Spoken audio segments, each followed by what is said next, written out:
ابن ماجہ کی حدیث ہے، ہماری حالات کا نقشہ کھینچتی ہے۔ رسول اللہ علیہ السلام نے فرمایا، باب الفتن کے اندر ہے، لم تظہر الفاحش فی قوم الا لم تظہر الفاحش فی قوم حتی یعلنوا بها الا فشا فیہم الطاعون والاوجاع۔ فرمایا جس قوم کے اندر فحاشی آ جائے گی، عریانی آ جائے گی، بے حیائی آ جائے گی، بے پردگی آ جائے گی، پھر کہا ایسی ایسی بیماریاں آئیں گی کہ تم نے سوچا بھی نہیں ہوگا۔ کیا یہ نشانی پوری نہیں ہو چکی؟ آپ نے فرمایا لم ينقص المکیال والمیزان، لوگ ناپ تول میں کمی کریں گے، اور جب ناپ تول میں کمی کریں گے اخذوا بالسنین وشدت المعونہ وجور السلطان علیہم، ان کو سزا کیا ملے گی؟ قحط سالی ہو جائے گی، مال میں برکت نہیں رہے گی، اور سزا کیا ملے گی؟ حکمران ان پر ظلم کریں گے۔ کیا یہ آج نشانی پوری نہیں ہو چکی؟ آپ نے فرمایا لم یمنعوا زکات اموالہم الا منعوا القطر من السماء، لوگ زکات نہیں دیں گے پھر رحمتوں کی بارش نہیں ہوگی۔ آئے گی بارش تو عذاب ہوگا، سیلاب ہوگا، طوفان ہوگا، رحمتوں کی بارش نہیں آئے گی۔ آج وہ نشانی پوری ہو چکی ہے۔ آپ علیہ السلام نے فرمایا ولم ينقضوا عہد اللہ والرسول، لوگ اللہ کے ساتھ کیے ہوئے وعدے توڑ ڈالیں گے، اللہ کے رسول کے ساتھ کیے ہوئے وعدے توڑ ڈالیں گے، اور کیا ان کو سزا ملے گی؟ سلط اللہ علیہم عدوا من غیرہم، اللہ باہر سے دشمن ان پر مسلط کر دے گا۔ یہ ڈرون، یہ نیٹوں کے حملے، یہ ہمارے اعمال کی سزا ہے۔ ہم نے رب سے کیے وعدے توڑے، ہم نے رسول اللہ علیہ السلام کے فرامین چھوڑے۔ آپ نے فرمایا لم تحکم ائمتہم بکتاب اللہ ویتخیروا بما انزل اللہ، لوگ دنیا کے قانون کو تو ترجیح دیں گے، رب کے قانون کو ترجیح نہیں دیں گے۔ اشارے کو ترجیح ہے، سرخ اشارہ جل جائے کراس نہیں کرنا۔ دنیا کے دستور کو ترجیح دی ہے، مگر داڑھی کو ترجیح نہیں، پردے کو ترجیح نہیں، نماز کو ترجیح نہیں، توحید کو ترجیح نہیں، جہاد کو ترجیح نہیں، دعوت و تبلیغ کو ترجیح نہیں ہے۔ فرمایا لوگ دین کو مذاق بنا لیں گے، کچھ مان لیا، کچھ چھوڑ دیا، جہاں آسان لگا عمل کر لیا، مشکل لگا چھوڑ دیا۔ فرمایا جعل اللہ باسہم بینہم، رب ان کو آپس میں لڑا دے گا۔ کتنی نشانیاں قیامت کی پوری ہو چکی ہیں، ابھی بھی ہمیں یقین نہیں آیا کہ ہم نے دنیا سے جانا ہے۔ اور مسافروں، منزل کی طرف رواں دوا ہو، ہر گزرنے والا لمحہ تم سمجھتے ہو عمر بڑھ رہی ہے، حالانکہ عمر کم ہو رہی ہے۔ انہم یرونہ بعیدا ونراہ قریبا، لوگ سمجھتے ہیں قیامت دور ہے، بنانے والا، قائم کرنے والا کہتا ہے کہ قیامت بڑی قریب ہے۔ کیا ہم نے دنیا میں ہمیشہ رہنا ہے؟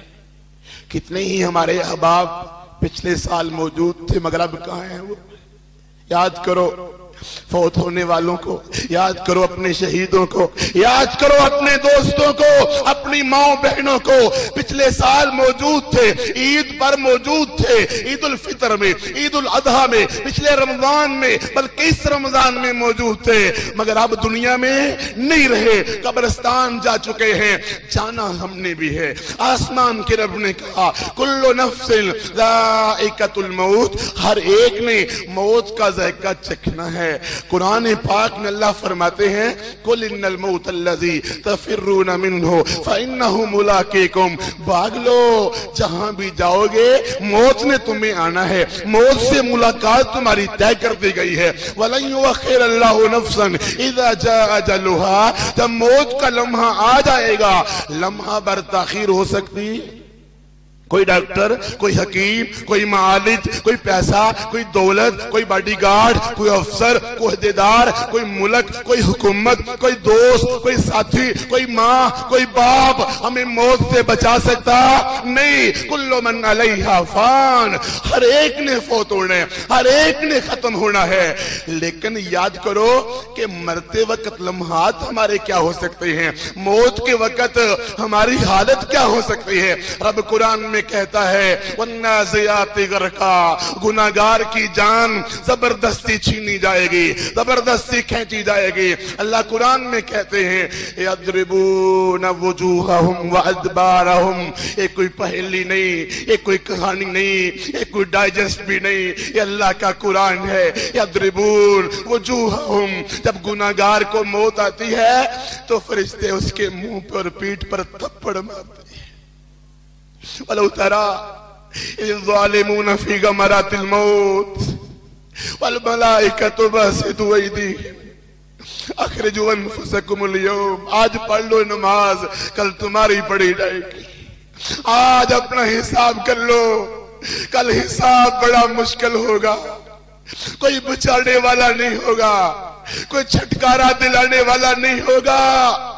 فرمایا فرشتے جان زبردستی کھینچیں گے اور کہیں گے آج تمہیں رسوا کن عذاب دیا جائے گا۔ قال رسول اللہ صلی اللہ علیہ وسلم، صحیح مسلم کی حدیث ہے، ان عذاب القبر حق، عذاب قبر حق ہے۔ رحمت کائنات علیہ السلام فرماتے ہیں لولا تدفنوا لدعوت اللہ، اگر مجھے ڈر نہ ہوتا کہ تم مردوں کو دفنانا ہی چھوڑ دو گے، میں رب سے دعا کرتا اللہ تعالیٰ تمہیں قبرستان سے عذاب بھی سنوا دیتا۔ یاد کرو اللہ رب العزت قرآن میں کیا کہتے ہیں، وَجَاءَتْ سَكْرَةُ الْمَوْتِ بِالْحَقِّ ذَلِكَ مَا كُنْتَ مِنْهُ تَحِيدُ، تم موت سے ڈرتا تھا نا، بھاگتا تھا نا، اب موت تمہیں آگئی ہے۔ كَلَّا إِذَا بَلَغَتِ التَّرَاقِيَ وَقِيلَ مَنْ رَاقٍ، جان نکالنے والا آ گیا، ہے کوئی بچانے والا، ہے کوئی مجھے بچا لے، میں کوئی نیکی کر لوں، میں کوئی دینی عمل کر لوں، میں رب کو یاد کر لوں۔ اور مرتے وقت فرعون نے بھی کہا تھا میں مسلمان کلمہ پڑھ لیتا ہوں، فائدہ کوئی نہیں، فائدہ کوئی نہیں، پہلے عمل کرنا ہے، پرچہ امتحان، فائدہ کوئی نہیں۔ کہا من راق وظن انہ فراق، یہ کوئی خلیج کی، سعودی عرب کی، یہ کوئی یورپ کی جدائی نہیں۔ ایئرپورٹ پہ کسی کو جدا کرتے ہو تو آنکھوں سے آنسو بہرے ہوتے ہیں، وہاں سے تو واپسی کی کوئی امید ہوتی ہے، یہ جدا ہونے والا کبھی واپس آئے گا۔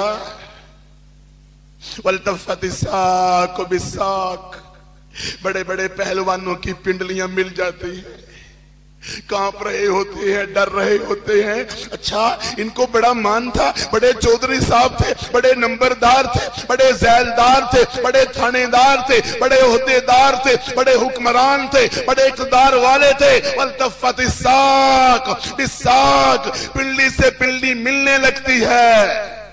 الى ربک یومئذ المساق، تو کبھی مسجد میں آتا نہیں تھا، تمہیں شرم آتی تھی، حیا آتی تھی مسجد میں آنے کے لیے، داڑھی رکھنے میں شرم، کپڑا ٹکنوں سے اوپر کرنے میں شرم، عورت کو پردہ کرنے میں شرم، آج تمہیں رب کے پاس جانا پڑے گا۔ یاد کرو میرے رسول اسلام نے کائنات علیہ السلام سے پوچھا گیا، اللہ کے رسول، ابن ماجہ ترمذی مسند احمد کی حدیث ہے، عقل مند کون ہے؟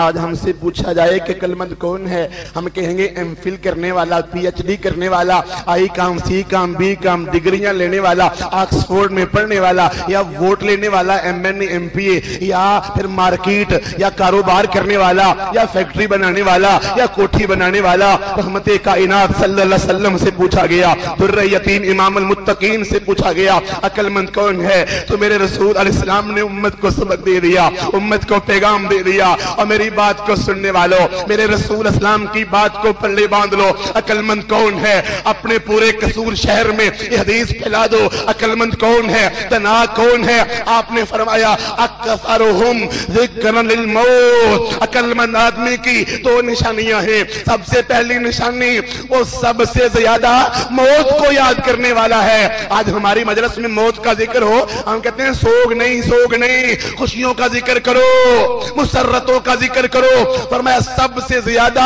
موت کو یاد کرنے والا، وَأَحْسَنُهُمْ اسْتِعْدَادًا لِمَا بَعْدَ، اور جو موت کے بعد زندگی ہے اس کی سب سے بہتر تیاری کرنے والا ہے۔ رسول اللہ صلی اللہ علیہ وسلم اپنے صحابی کو دفنایا، جنازہ پڑھا، قبر پہ کھڑے ہو کے دعا مانگی تو رحمت کائنات علیہ السلام پاس